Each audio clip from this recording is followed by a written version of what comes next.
Welcome to the After Party Hangover Wednesday review show. Today's co-pilot, he is the Don of the Sinikk Mafia, Sinikk_Chaos.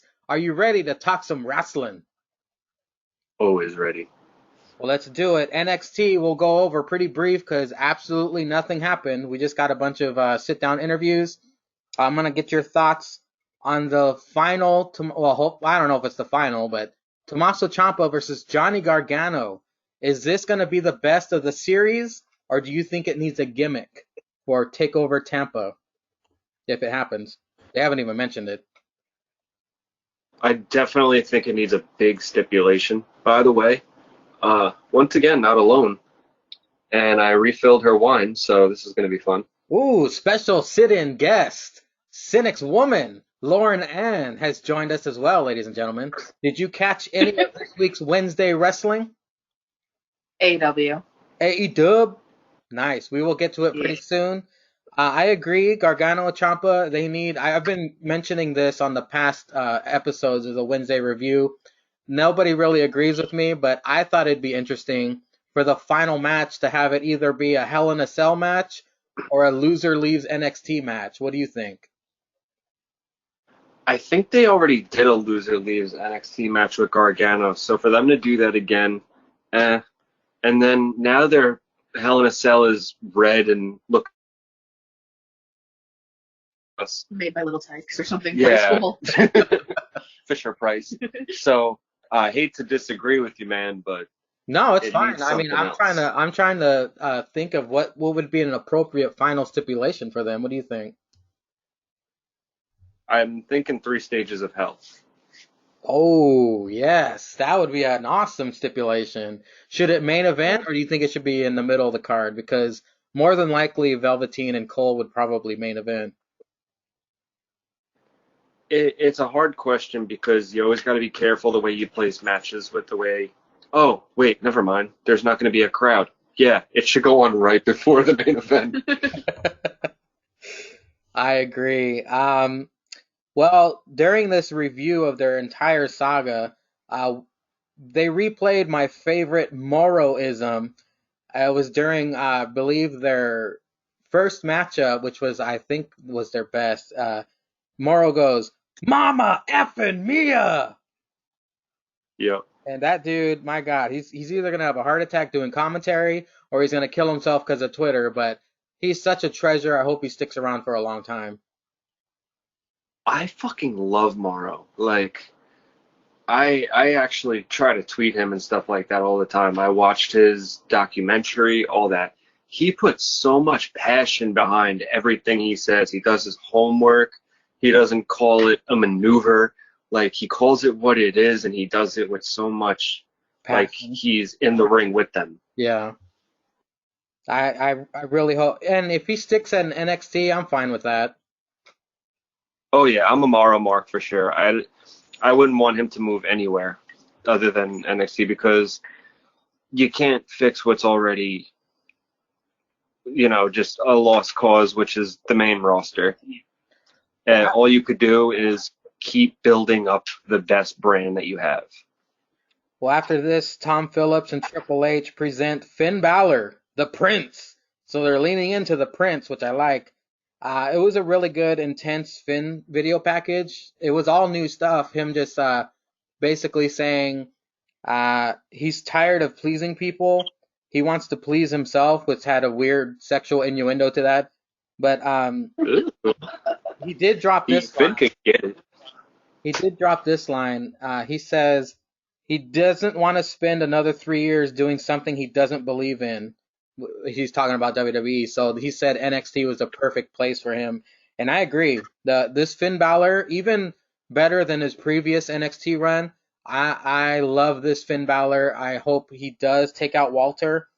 That's going to be an insane matchup. What are your thoughts on Finn Balor versus Walter for the UK Championship? I think it has potential to top him and Tyler Bate. Oh wow. Walter and Tyler Bate. That's a big statement because that was one of the best matches of last year. Oh yeah, and the thing about it is, every time I see Finn out there now, his smile isn't fake. Like, he has a genuine smile, and he got his love back for the business. I envy everybody that's getting that back. It's like they all thought that they were getting these big promises and these big dreams, and they got locked into their own personal hell, and some of them got to punch a ticket out of there. And Finn, I mean, they wanted him they wanted him to stick around. Vince McMahon and Triple H were willing to break the vault for him, but luckily his stipulation was send my ass back to NXT and I won't go anywhere. Oh yeah, I think Trips is just really good at rock, paper, scissors against Vince. He's like, damn it, why do I always choose Rock? I just love The Rock. God damn it. Well, following this, Tom and Triple H then talk about Charlotte and Rhea Ripley. It was basically all Rhea Ripley talking about it. Just like they had her in that empty stadium a couple weeks ago, they had her this time sitting in a room by herself talking about, we're not going to be in front of 80,000 people in your environment. We're in my home where I trained, where I bled, all the sweat and tears everywhere here in this performance center. So now we're in my environment and I'm going to take you out, basically. Are you excited to see Charlotte and Rhea Ripley tangle for the NXT Women's Championship? Yeah, I'm a huge Ripley mark, and Lauren is such a fucking hater. What? I don't think like I Rhea don't think Ripley? okay, I don't think I'm a hater. Hater. I think that it's overhyped. Oh, okay. You need to explain yourself. Here's She hates more than I masturbate. wait, here's the thing. You're an idiot, first of all. I'm not a fan of Charlotte Flair. Like, I'll give her the benefit that she's an amazing, probably on the main roster, the best or one of the best women's superstars. So I think, but I'm not a fan of her. But you were disappointed when Charlotte won the Women's Rumble. 100%, because I'm not a fan of her. But if it comes down to her, Rhea Ripley, I think that if you want to build up this, Rhea Ripley is strong and like she's this big, blah blah blah. Charlotte is the only woman that it would make sense for her to lose the title to, if she's gonna lose it. I think that Charlotte would make sense. Why would you tape a rocket to someone's ass just to cut them off? What? Meaning, like, why would you give someone this tremendous push and put all this momentum on them just to cut their legs off? Right, but did they not do the same thing with the Fiend, and then they let him lose the belt to Goldberg, and everyone was like, oh, like, they're not gonna let him lose the belt to somebody fucking stupid, and look what it, like, so the odds are she's gonna lose the belt. If it's going to be to anybody, I think it should be to Charlotte, because it makes the most sense rather than her lose it to fucking, or Bianca Belair, but that's out of the question. But I also think that Bianca Belair deserves that spot more than Rhea Ripley. And you could hear it on Busted Open when they talk about it. The presence that Bianca Belair gives, and her ring attire and her entrance, like the pop that she gets, and her technical wrestling skill are 10 times better than Rhea Ripley. Well, I had the understanding that you weren't a Rhea Ripley fan. In reality, you're not a Charlotte Flair fan. I'm not a Charlotte Flair fan, but I'm also not a Rhea Ripley fan. But if I had to choose between the two, I would choose Charlotte. My thoughts on Charlotte winning the Rumble, I didn't like it either, because they're kind of burning her star up too soon. Like a similar in a Randy Orton situation. He did so much stuff in the beginning of his career. Like, he has nothing left to really prove. Granted, he is excellent at telling stories now, so I guess that's what his role is going to be, is being a prick and telling stories, which is awesome for Randy Orton. However, Charlotte Flair, if she wins the title 48 times and then wins the Rumble, and apparently there's going to be a Queen of the Ring, she's going to win that, she's going to win everything, she's going to run out of things to do. And I don't think she's that great at telling stories like Randy Orton is. So I believe Charlotte Flair needs to chill. I mean, who it was down to Charlotte and Shayna, right, in the Rumble? Yeah, and I would have taken let me go back a little bit here. It got down to those two, and I was definitely going to take Charlotte over Shayna. I just can't even look at her tooth that overlaps her other tooth when she fucking talks. But Her snaggle teeth. Yeah, and I don't mean to be like, to go back to the person that already had their run, but after watching Beth Phoenix's performance, I was cheering her on the whole goddamn Oh time. yeah. And she was busted open. Head gushing right? blood. Yeah. Yeah, Yeah, I mean the thing is that was a story right there. yeah, but that would have been like interesting and would have had people that have been watching wrestling since Beth Phoenix was in her prime would have had us like already into WrestleMania, already like intrigued and like devoted to this match. Because But Beth now was it's a just woman. kinda Beth was a women's wrestler that was stuck in a world of divas. 100%.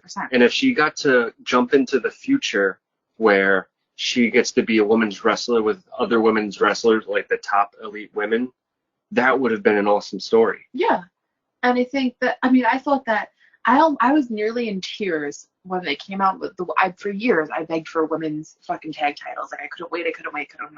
When Natalia and Beth Phoenix, and Natalia's one of my current favorite wrestlers, and Beth Phoenix as well has always been a favorite of mine, to get together and possibly win the tag titles and then for them to lose it and Beth just disappears, it fucking sucks. Like, and then she comes back and she gets busted open, and right after she leaves the ring because she got eliminated, she immediately gets rushed to the hospital to get 18 stitches in her skull.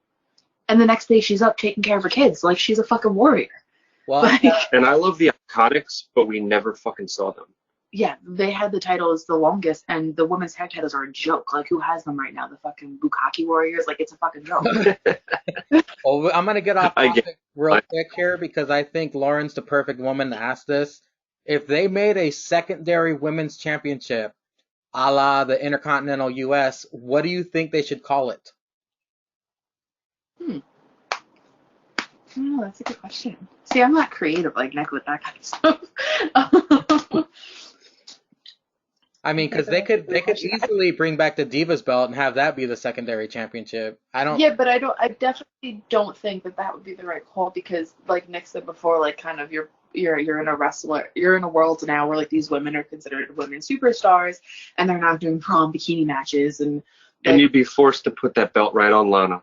yeah, like and like it sucks because Lana doesn't have any wrestling skills and she's beautiful. So she's the type of woman that would be placed in that. Like she is the type of woman that would get that belt. But the women today they're just so talented that I think they deserve something more equal to the men. And I don't think they'll get that. And if they do, it's not going to be for a while either way. So. Well, personally, I think the whole global thing has been played out, like Intercontinental, US, North American. I was thinking maybe international or something. What do you think, Sinikk? Do you think they should have a secondary women's championship? I think they need to do something before they do a secondary women's championship. And I think the SmackDown women's champion should face the Raw women's champion and make an undisputed women's championship also. And something else was when they came out with the 24/7 title, which is like a joke title. The first thing I said, and who was R-Truth was the first person to have that title?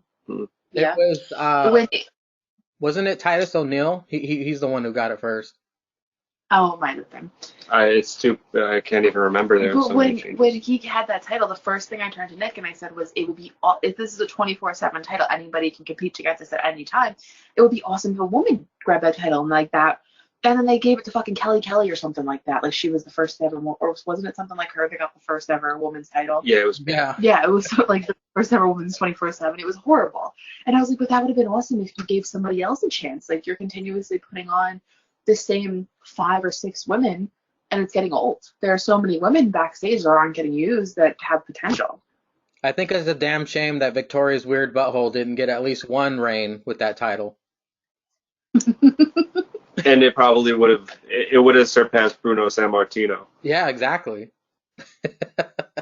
Well, that's it for NXT. So let's move on to the show of the week. AEW knows how to do it with no crowd. They kick it off with Cody introducing the show and bringing out the Matt Jackson and Kenny Omega basically to make sure they're all on the same page. Hangman does appear on the show, on the stage in a Dixie Chicks shirt, by the way. They ask him, "Hey, are you down with us? Are you going to be on the same page?" And he lifts his drink, gives him a nod, and AEW kicks off with the pyro on the stage. What did you think of this show opening? Man, I think it's awesome that they used pyro when there was still no crowd. Tony Khan is rich. They wasted pyro on nobody except for the people sitting at home. I don't think they wasted it. I Well, think no, I they think were that just was like, awesome. they try to give you, because They there's no still try to crowd. give you the experience that there is a crowd. Like, the crowd doesn't matter. They're doing this for themselves, like, as much as they're doing it for other people. Mhm. So they're still gonna do it just 110% as if they would if there was 1,000 people watching them. And you saw that on that show. I just listened to Nyla Rose on Talk is Jericho, and she said she likes sitting in the seat more than she likes being in the match. Like, she loves being. Hold on. Like a spectator? Yeah. There's nothing, better than being able to like hear as a wrestler from one of your peers, because they call them the boys, whether it's a guy wrestler or girl wrestler. When the boys give you that real compliment, it means way more than any actual fan, because they know all the mistakes. Yes. They're the ones that are going to be real with you. When they could say great match, you've arrived. I was a fan. Or a great show. I was a fan of the way the show kicked off. They made it seem like, they made it, they didn't make it seem different. They made it seem like it's business as usual. So the pyro kind of was a nice touch. But It felt like a pay-per-view.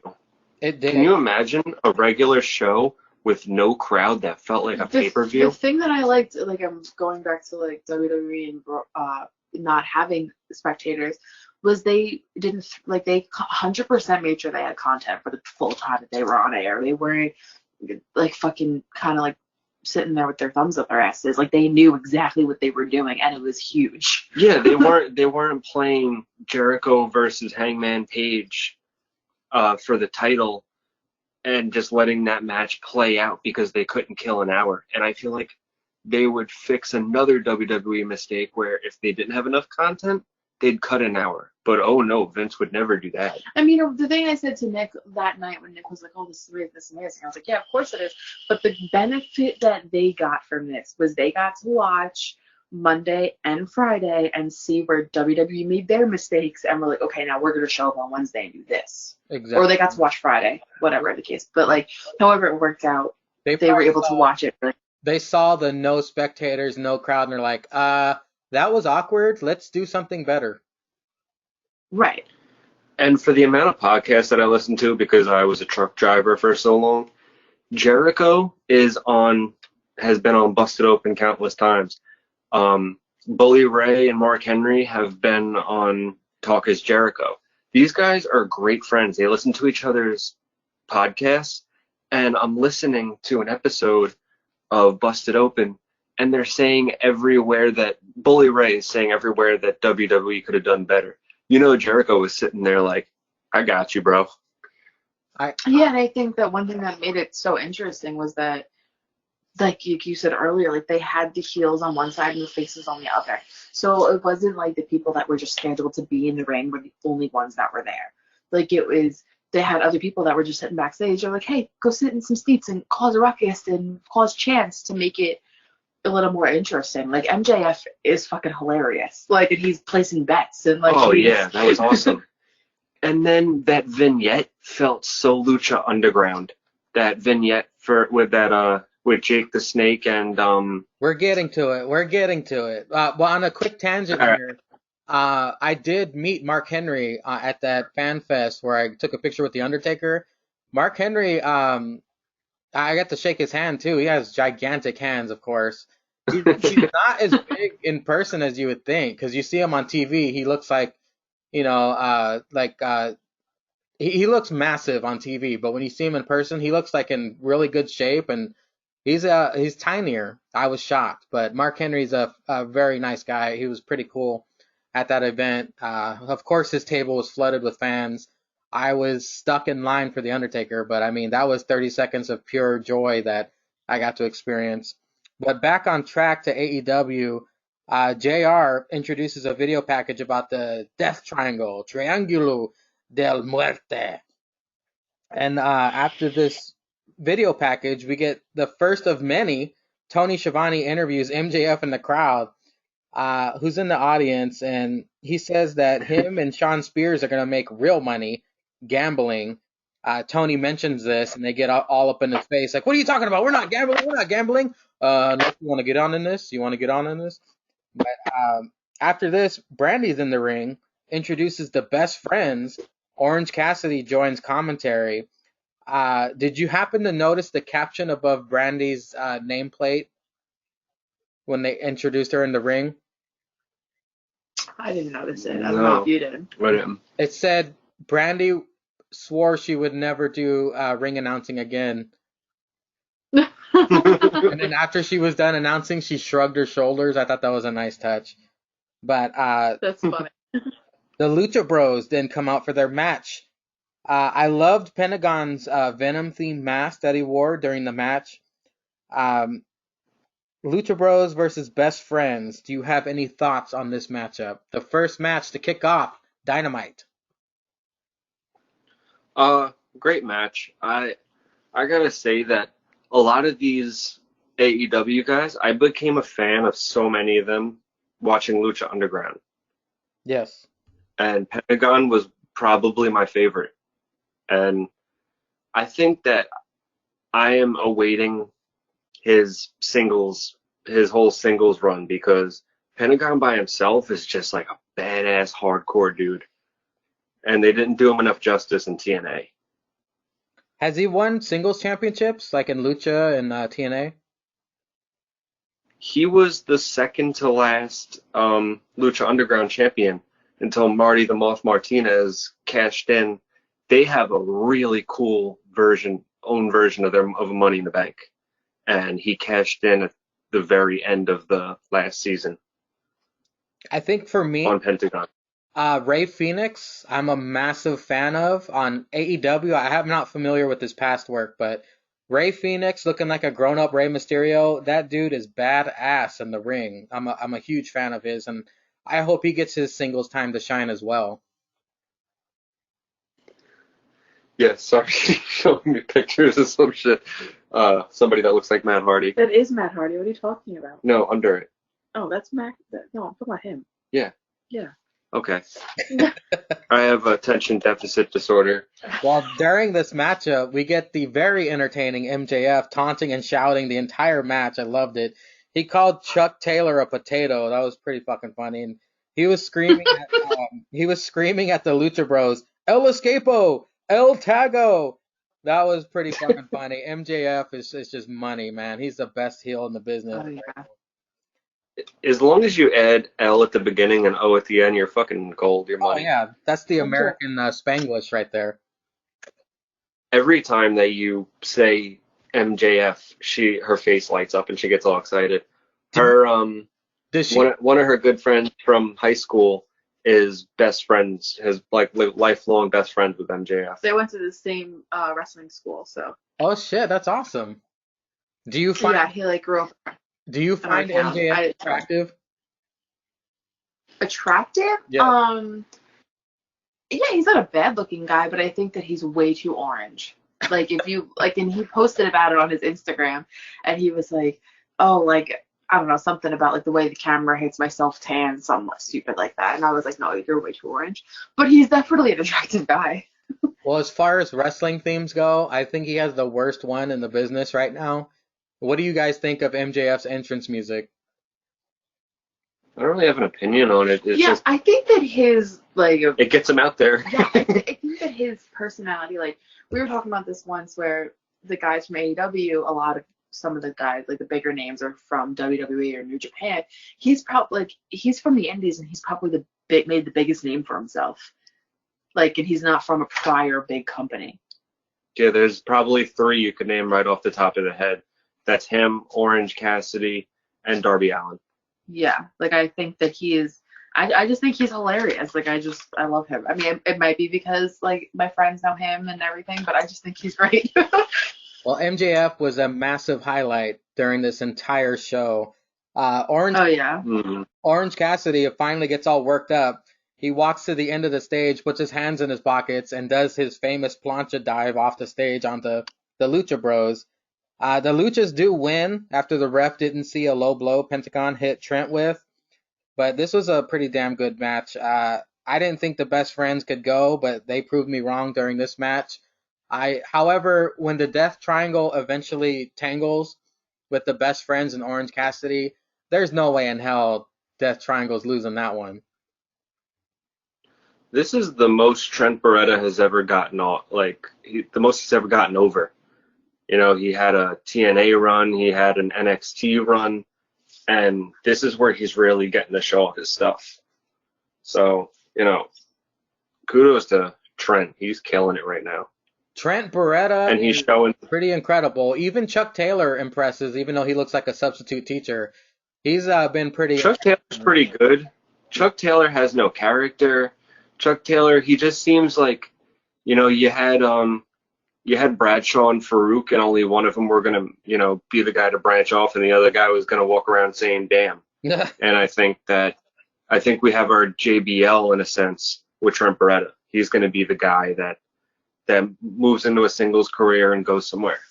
Well, after the match, Tony does another interview with the best friends. Of course, they were visibly upset, and they announce a street fight next week in the parking lot. So officially, it's a street fight this time. Are you looking forward to this match, and who do you think's coming out on top? I think that was the only thing I paid the most attention to in the beginning, like, 'cause I kind of zoned out for a lot of that match. I saw all the fun stuff in between, of course, you know, with MJF and Sean Spears and all that. But when I saw that they were like, meet us in the parking lot, I'm like, all right, like, I can't wait for that next week. Mm-hmm. It should be good because I believe Blood and Guts is also next week, correct? Is it? Is it? Yeah. WrestleMania is in 2 weeks, so yeah, it might be. I think it is. You're telling us. Yeah. Well, following up this match, we get a Boner Awakening Fatal 4-Way match. Penelope Ford, this is my first time seeing her wrestle, versus Riho, versus the alien with the badonkadonk, Chris Statlander, versus the woman with the worst entrance music of all time, Hikaru Shida. Did you catch this matchup, and is there anything unique about this that you saw? They tend to keep two of those girls on AEW Dark now for very good reasons. AEW Dark is like Superstars, Velocity, Sunday Night Heat. I don't know if you've really caught that, but I went to that one AEW show and they shoot AEW Dark right after, and half the crowd leaves. Yeah. So I don't know. I'm a big Statlander fan. She's another person that came out of our hometown. Yeah, not really too much opinion. Everything started getting really good with where you're going after this. So I actually liked Penelope. I mean, this is my first time seeing her. I was actually impressed because at first I was like, oh, great. Here comes another Lana. But at the end of this match, I was like, damn, this is Lana with talent.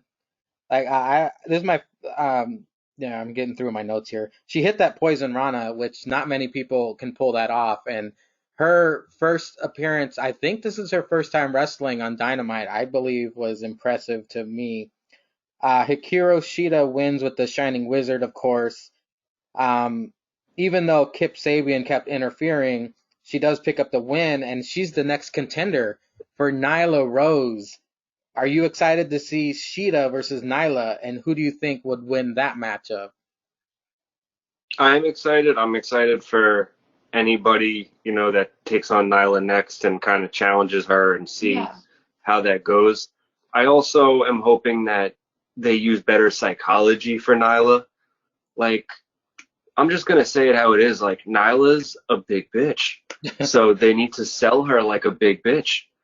You know, it's like somebody drop kicking the Big Show and him flying over the top rope and it's fucking Rey Mysterio. It just makes no sense. So they need to get her a bigger belt and they need to sell her like a monster. And if Shida can do that with Nia Jax. yeah, if Shida can do that, then you got a good worker on your hands. I believe Nyla Rose is going to be a monster and will dominate the entire women's roster until Kong comes back. So if she's gonna be this dominant monster, like you said, they need to give her her own custom belt. They need to do something like the hardcore belt or something like she rips it in half because she doesn't care about the fucking title. Because it looks like a joke on her. She could wear it on her fat thigh. I don't understand why they have her with this wristwatch of a title.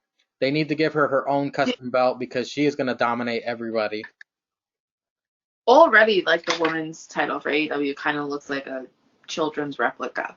Yeah. So And I know I keep on going back to Lucha Underground, but it's because I'm seeing a lot of that kind of utilized in AEW. In the very beginning of Lucha Underground, they came out with the first Lucha Underground championship. And Prince Puma Ricochet was your first champion. Brian Cage won it, and he tore it in half. Oh And they had to shit! get a new belt.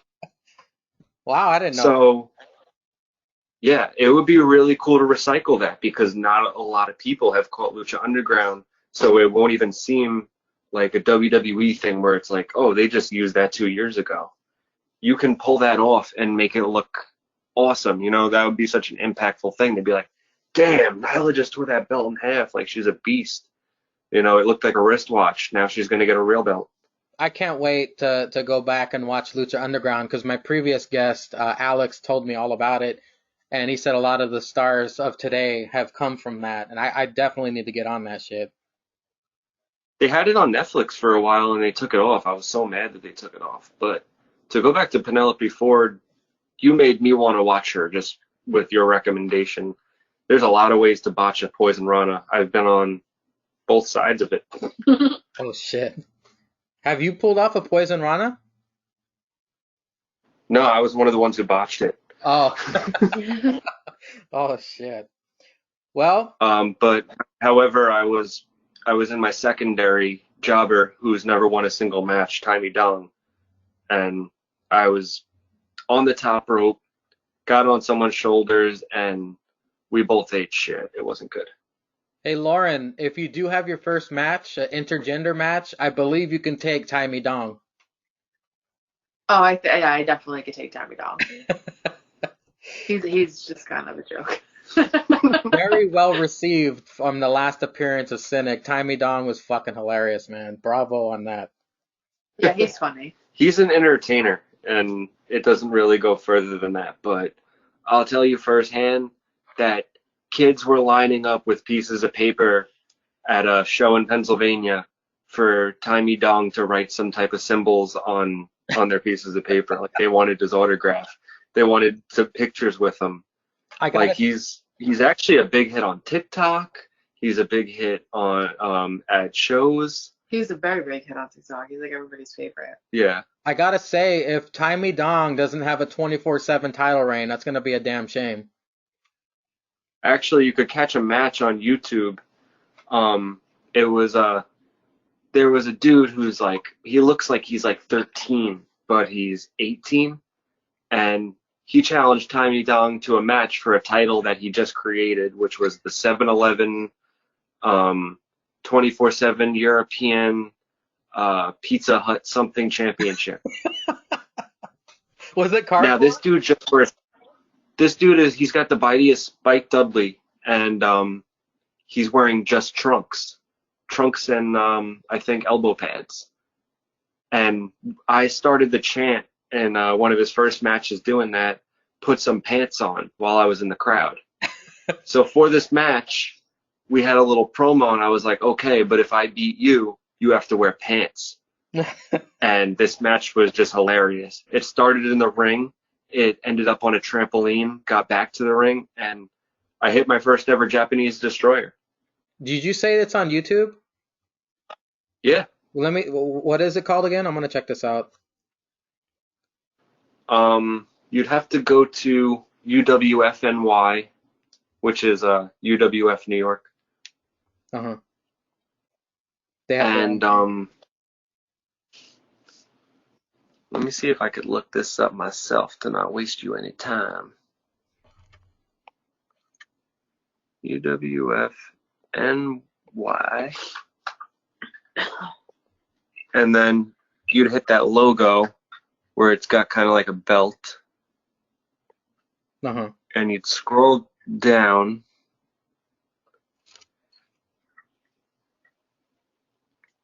Okay, why am I not finding it?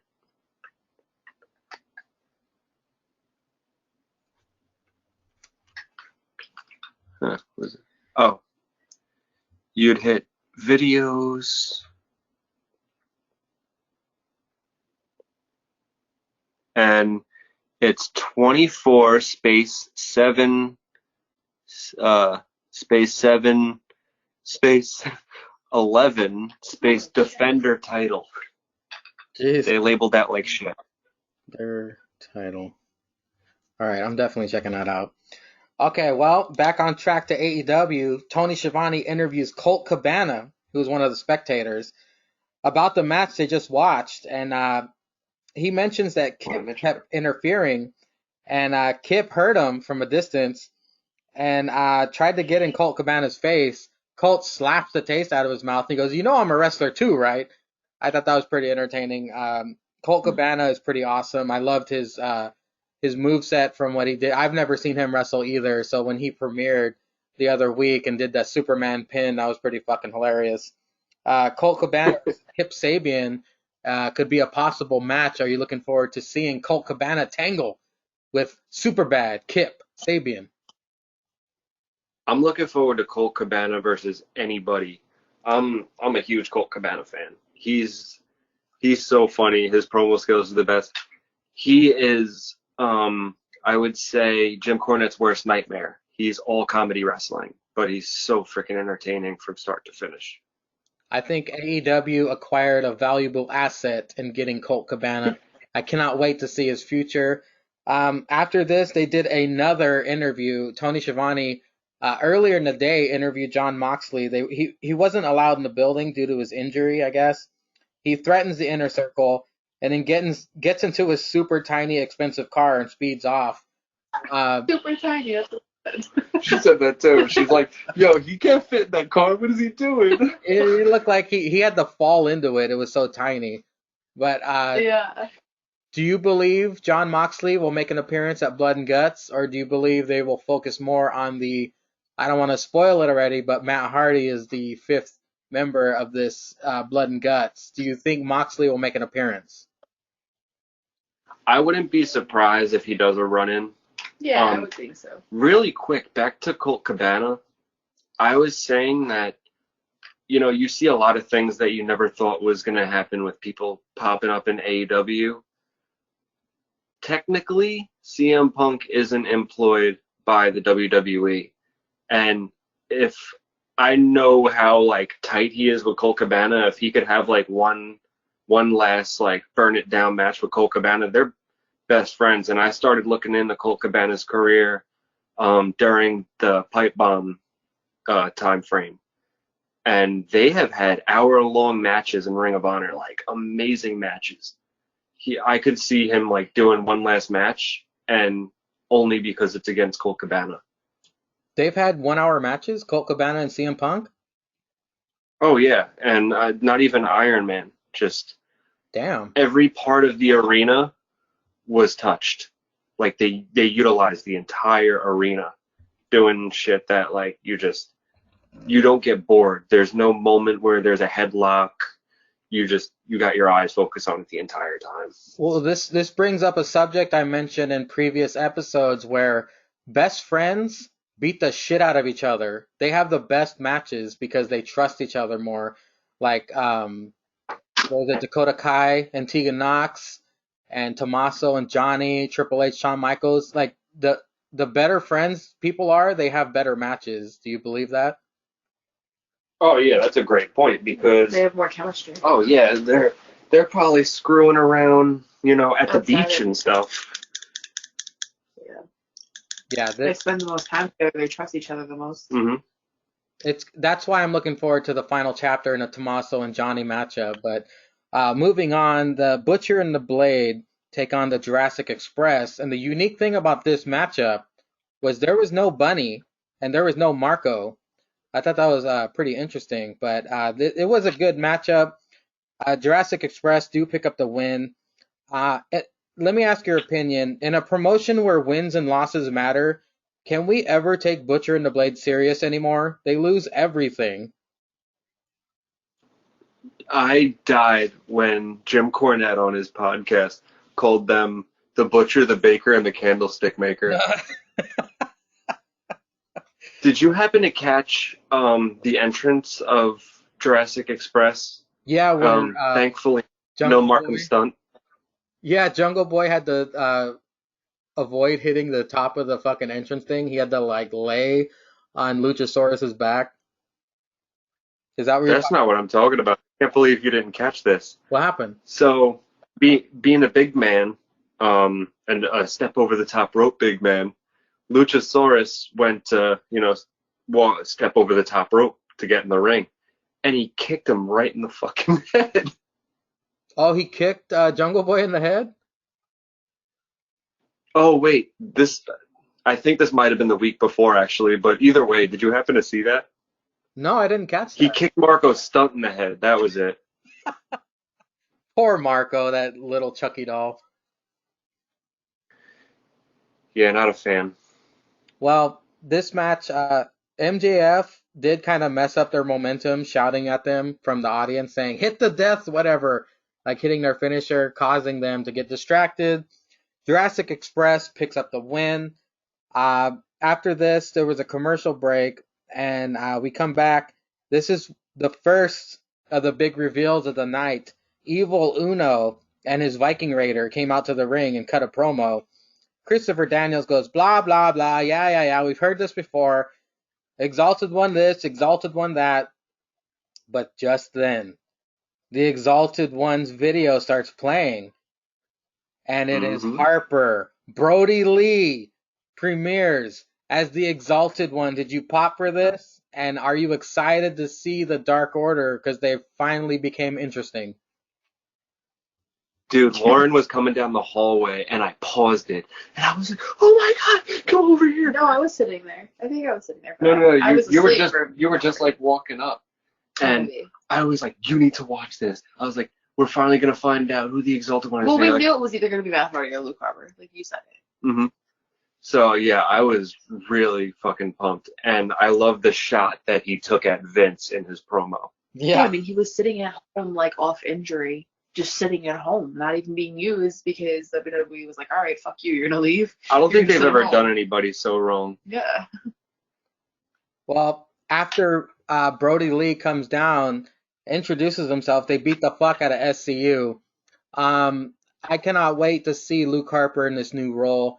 He's been, yeah, like you said, he's been done wrong his entire WWE run. Apparently, because he couldn't do a Southern accent, is what he said on his website. So he, Wow. being a leader of a cult this time instead of being a follower like he has always been, is going to shine brightly. And I cannot wait to see the Dark Order destroy SCU because I'm not personally a fan of SCU.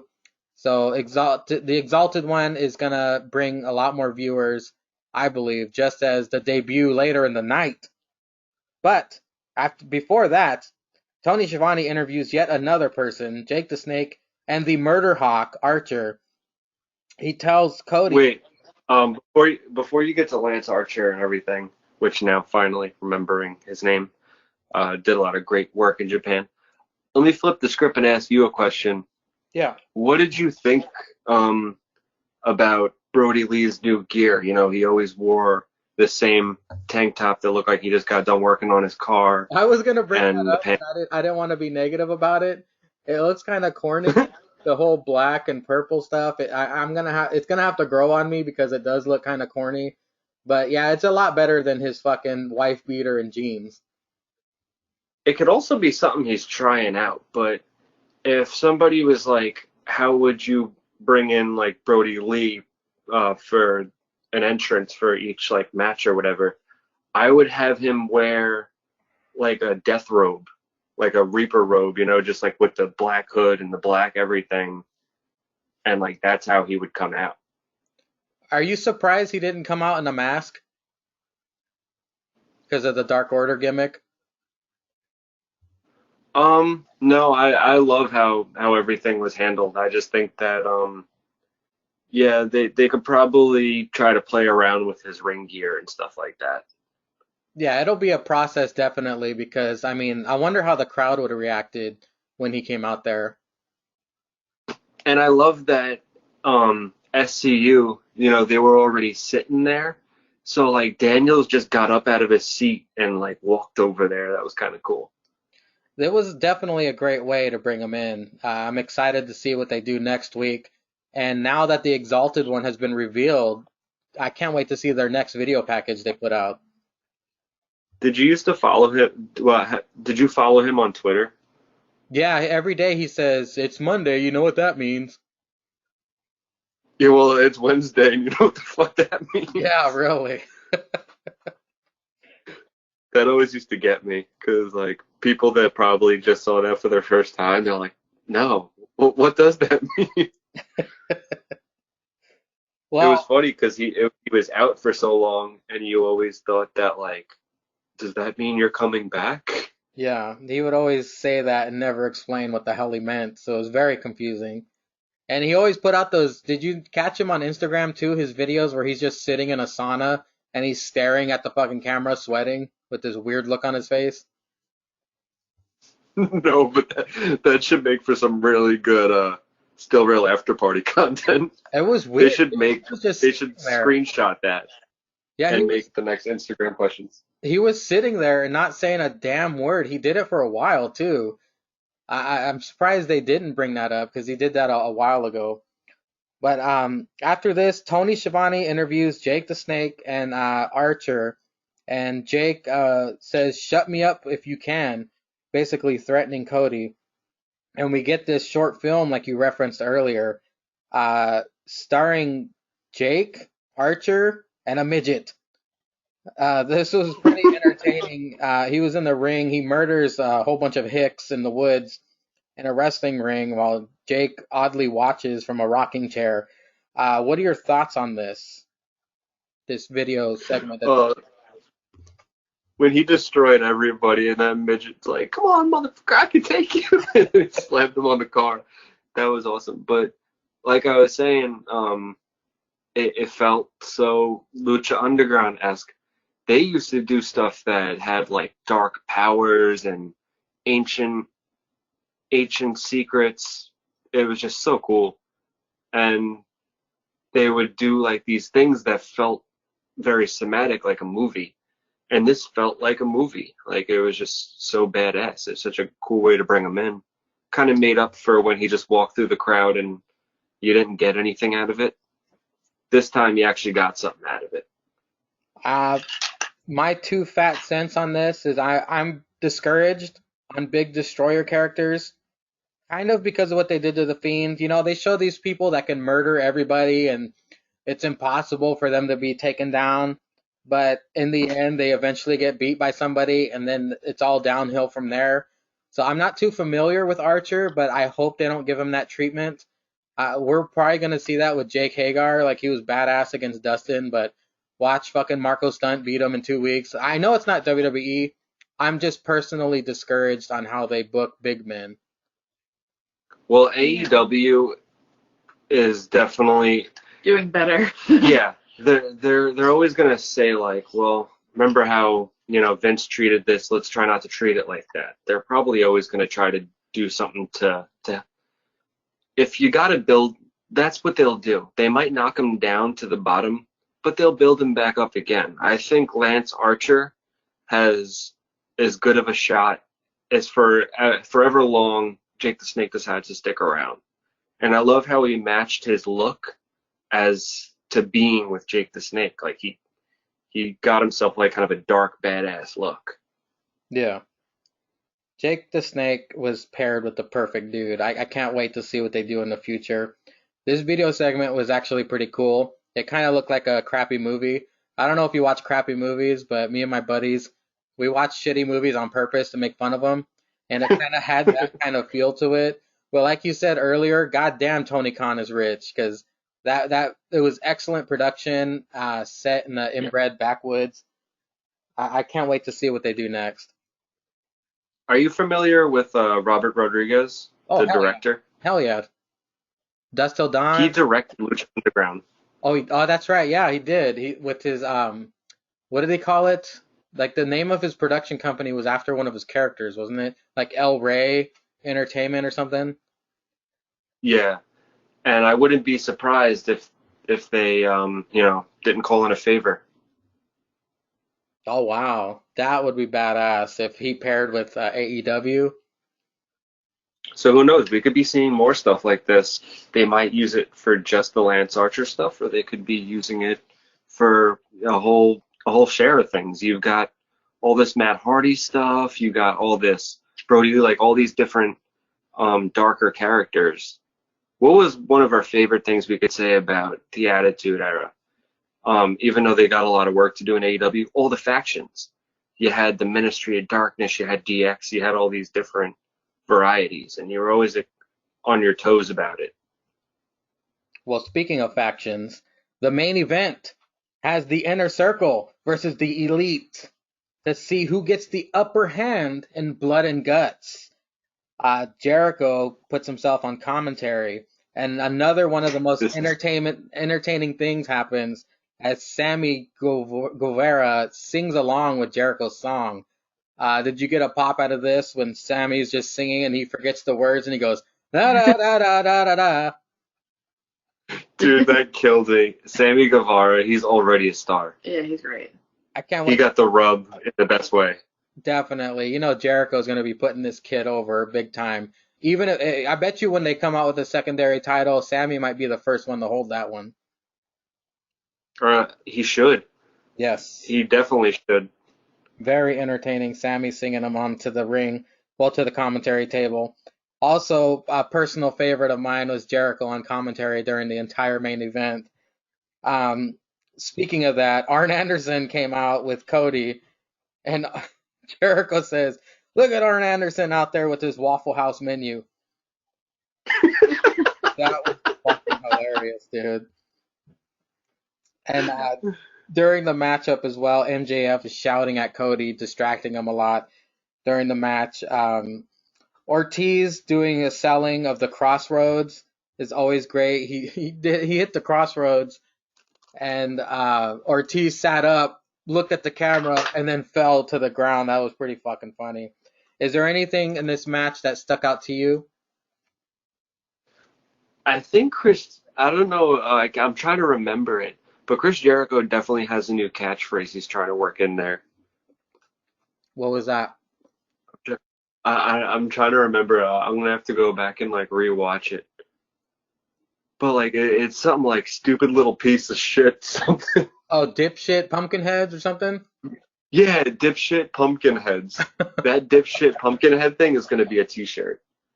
Everything he says he's hilarious. Oh my god, yeah. So I think Matt Jackson is really getting his own little spot to shine for right now. Like because they took out Nick with this garage door thing. Is something wrong with Nick? Or are they just letting Matt shine? I think they're just telling a story. I think they're like, well, this is where you're out of the story for now because you got crushed by a giant door with blood coming out of your mouth.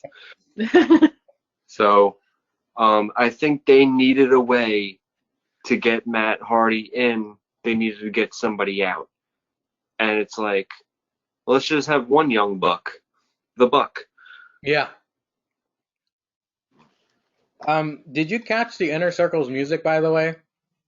Didn't they kind of have shades of Evolution? It kind of sounded like Evolution's theme song, because they haven't played it that often. Yeah, that's true. You normally just hear Jericho's music hit and they all kind of walk out. Well, But yeah, I could kind of see.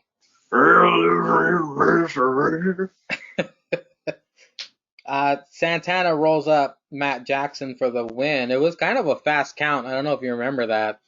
But in the end, the Inner Circle gets the advantage for the Blood and Guts match. I'm not quite sure what the advantage is. We'll find out sooner rather than later. Jericho. Well, I know what it could be. Um, they're basically doing war games, but they're not doing it like NXT. They're doing war games like 1989 or 1988. the like old school like Dusty Rhodes being in it, like that War Games with the roof. Oh, I don't know if you caught that. so the roof is going to be the difference maker in this match, do you think? Because they can't jump off the top. Well, I think that you're gonna see some crazy shit like Sammy Guevara is probably gonna do some crazy stuff like holding on to the roof and doing a backflip or whatever, or they could end up fighting on the roof. You never know because they're way more exciting than WWE. Well, shit, they But called it blood I and think, guts. There's going to be some fucking bloodshed, definitely. oh yeah, I Yeah, but think, didn't you say that, like, you think there's not going to be blood yeah, now because I'm thinking there's not gonna be any blood because the fucking Goldberg coronavirus? letting the coronavirus out. Oh, that's He true. had one match in China and he fucked us all over. Fucking Goldberg, man. The only person who Or likes they're him all is just Andy. But yeah, three things. One, I think that the advantage is going to be like they'll start out with one guy and one guy, and then the inner circle gets their next person in. So it'll start out as like a handicap match. Oh, I see. They'll Yeah, get the first advantage. yeah, I could see that Secondly, yeah. What are you doing? take a picture of the dog. It's cute. Let's take a picture of the puppy. happening. Secondly, I gotta say, dude, I love Ortiz. He's so fucking funny. Love it. He's my favorite member of the inner circle besides Jericho. Every time he does the tiger claw thing and looks at the camera. My favorite is when he does that like effort, like when he just does the headbutt with the big fluffy hair and he just falls down face first on the guy's chest. I mentioned that last week he gets rigor mortis and just collapses on the guy, and he doesn't break it Oh, it's so either. great. He hits the pin after the headbutt, and he's still stiff as a board. It's fucking hilarious.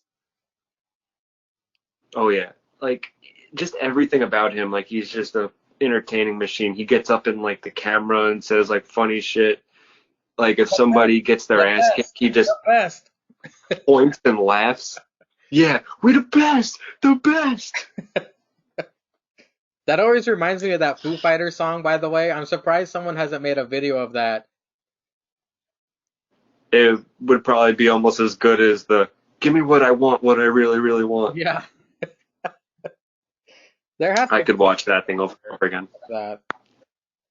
But after Santana does get the roll up for the win, Jericho then gets up and rubs it in from the stage. Where we beat you guys, we get the advantage, and da, da, da, da, da.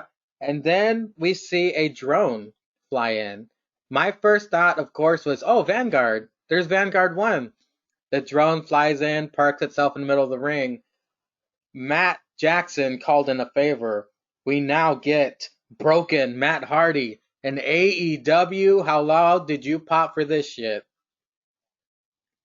Dude, I'm gonna go on record to say that I actually had tears in my eyes, like I was welling up. I was just like thinking to myself, now he gets to do everything. Yeah, that freedom.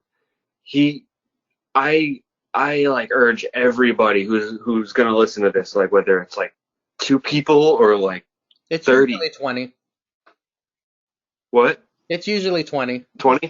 Okay, so all 20 of you guys listen to the last episode of Talk is Jericho where he has Matt Hardy as a guest Yes. because he had big fucking plans. Yes. And I'm so like, he was talking about, by the way, this is probably going to become the next meme.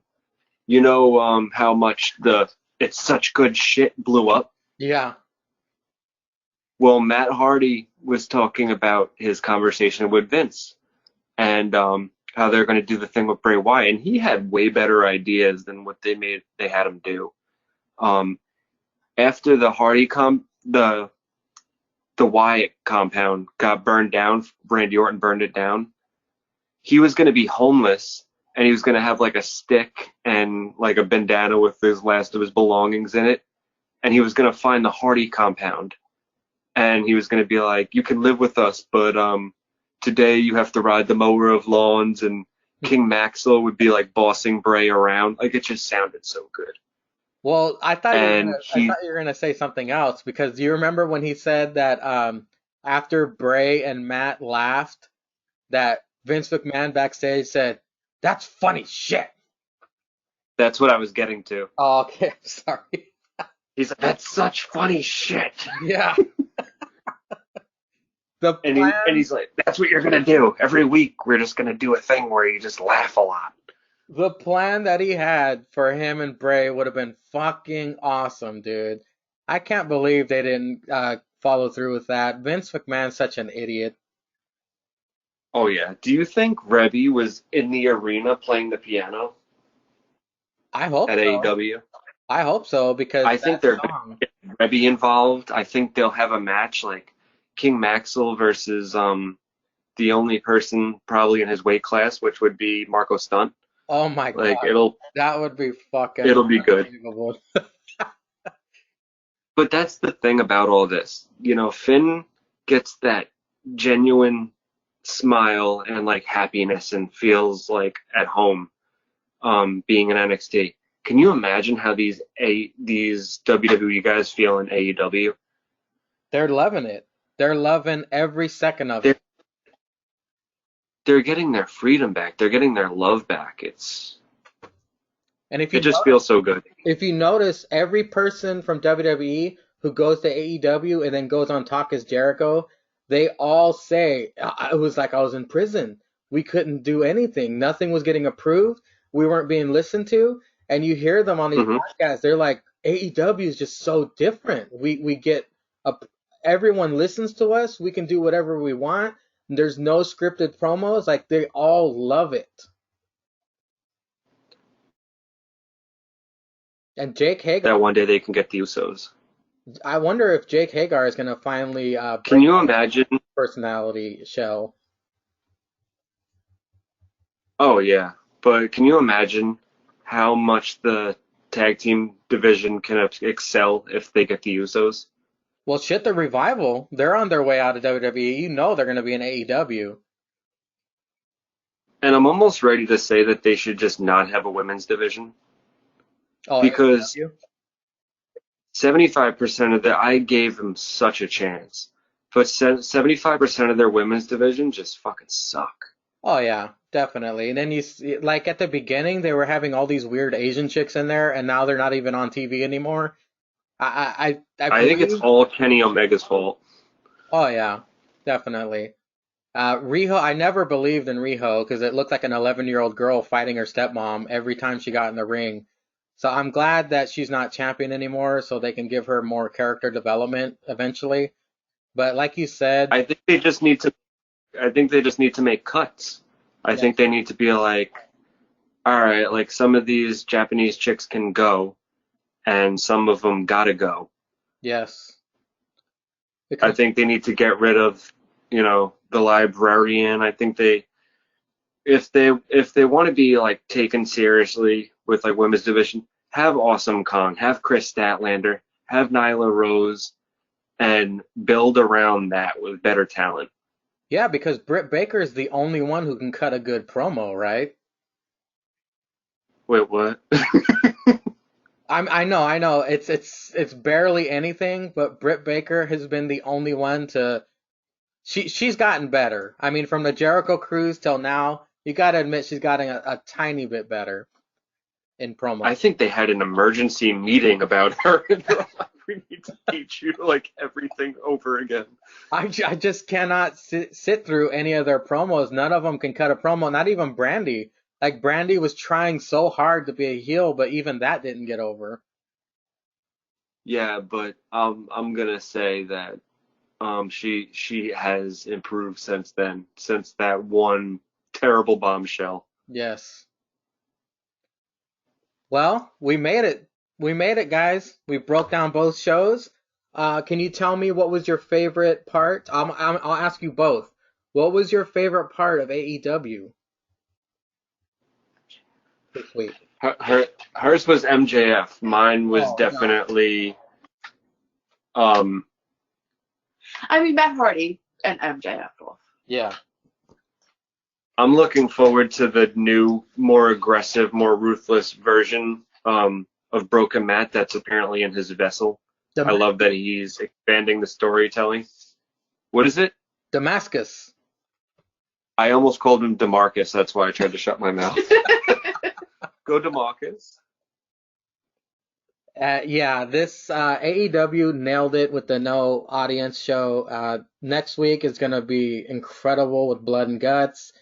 It's all good. NXT, my God, I hope they step up their game and actually have matches this week because that was the weirdest episode of NXT I've ever watched. It was basically, they should have just had that as a special on the network because in the ratings, they did get 500,000, but AEW got 900,000, understandably so. But Yeah. So we're recording right now on a Saturday night, yes, and NXT was Wednesday. yep. I have never gone this long without catching up on the past episode of NXT after watching AEW Wednesday night. So that tells you how bad that is. Well, yeah, and you didn't miss anything like I did earlier with Exactly. they were just sitting down talking about matches we've already seen. Um, well, we got another week of wrestling coming up. I heard rumors that they're going to be filming WrestleMania way earlier in advance because it's going to be pre-taped this time, which they've never done before. So there's probably going to be spoilers online. I got to give AEW their props on one major great thing that they always do. What are like the best episodes of like Law and Order or whatever? It's when they leave you on a cliffhanger wanting more for the next week. Matt Hardy could have cut some kind of promo and there could have been a brawl, but they just left you with that. I love their fucking cliffhangers, man. And his promos with no script back to when he was doing the ultimate deletions and all that shit, it's going to be incredible. Yeah. Well, Wow, she stabbed me with a straw. Crazy that, bitch. that wine's getting into her system now. We better let you guys go so you can get freaky. Yeah, it's empty. Send help. Thanks, Mangria. Thank you, everybody, Thank for you. listening. Thank you guys for spending time with me on both Hangover episodes. And as always, ladies and gentlemen, all hail Linda's Buddhas. Thank you once again to my guests of the week, Sinikk Chaos and his lady Lauren Ann. Go ahead and follow them both on Instagram. Just don't be a creeper, or Sinikk will destroy you. Time for the plugs. To follow the hosts of the Still Real After Party, it's at AfterPartyJake, at AfterPartyZanka, at Still Real to Us is the podcast. On Facebook, you just search for Still Real After Party and hit that like button. To cover up your nips with some Still Real merchandise, shop.spreadshirt.com/stillrealafterparty. Do not forget, today and tomorrow will be, I think it's the 20% off sale on everything in the shop. So go ahead and purchase your Sinikk Mafia t-shirt. Thank you, Julius_Caesar, for providing us for the Hail Caesar of the week. Thank you, Mr. Tryon, for providing the topic. Thank you, everybody, for listening. And as always, stay safe out